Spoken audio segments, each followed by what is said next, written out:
F-35. F-35 එක කියලා කියන්නේ ලෝකෙ මෙච්චර කාලයකට හදපු most complex and sophisticated combat aircraft එක. එහෙම නැත්නම් සංකීර්ණම සහ දියුණුම සටන් ගුවන් යානය. කවුද මේක හදන්නේ? මේක හදන්නේ ඇමරිකානු සමාගමක් වෙච්ච Lockheed Martin කියන කම්පැනි එක. ඇමරිකානු රජය F-35 ප්‍රොජෙක්ට් එකට මේ දක්වා වියදම් කරලා තියෙන මුදල ඩොලර් වලින් ට්‍රිලියන 2ක්. ලංකාවේ මුළු GDP එකේම වටිනාකම ඩොලර් බිලියන 100යි. ඒ වගේ 20 ගුණයක් මේ වෙද්දි ඇමරිකානු රජය F-35 ප්‍රොජෙක්ට් එකට අවුරුදු 20ක් පුරාවට වියදම් කරලා තියෙනවා. කොච්චර වියදම් කරලා තියෙනවද? ඩොලර් ට්‍රිලියන 2ක්. ඩොලර් බිලියන 2000ක් ඇමරිකානු රජය F-35 ප්‍රොජෙක්ට් එකට වියදම් කරලා තියෙනවා. මොකද්ද F-35 එකේ සුවිශේෂීභාවය? F-35 එකට කියන්නේ Ghost in the Sky කියලා. ඒ කියන්නේ යුද මෙහෙයුමකදී ආරක්ෂක මෙහෙයුමකදී කිසිම සතුරෙකුට මේ ප්‍රහාරක ගුවන් යානය අඳුරගන්න බෑ කියලා තමයි මෙච්චර කාලෙකට ලෝකයේ හිතන් හිටියේ.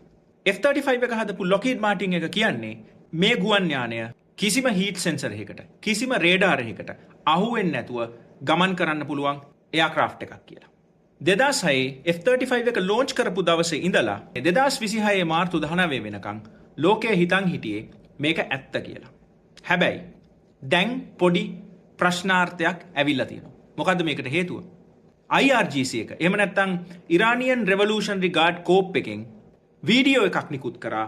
ඔවුන් තමන්ගේ මිසයිල් වලින් F-35 එකකට පහර දීලා F-35 එකක් ලෝකේ පළවෙනි වතාවට අවුරුදු 20කට පස්සේ 2006 ඉඳලා ලෝකේ පළවෙනි වතාවට F-35 එකක් බිම දැම්මා කියලා බිම දාලා විනාශ කරා කියලා IRGC එක වීඩියෝ එකක් නිකුත් කරා.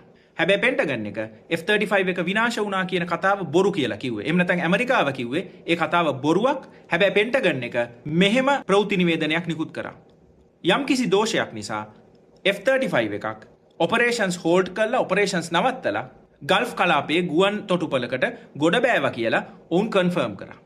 මෙතෙන්දී අපි දන්නේ නැහැ කවුරු ඇත්ත කියනවද කවුරු බොරු කියනවද කියලා. නමුත් ලෝකේ පළවෙනි වතාවට තමයි එදා මෙදා තුර ලෝකේ හදපු හොඳම most complex and sophisticated combat aircraft එක ඔපරේෂන් එකක් අතරතුර ඔපරේෂන් එක නවත්තලා ආපහු ආවේ හරි විනාශ වුණේ හරි.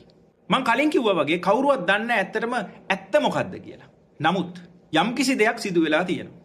මෙතෙන්දී F-35 එකට සම්බන්ධ කාරණාව ඇත්තටම පුදුම සහගත දෙයක්. අවුරුදු 20කට පස්සේ පළවෙනි වතාවට තමයි F-35 එකක් මේ විදිහට ඇටැක් කරා කියලා රිපෝට් එකක් එන්නේ.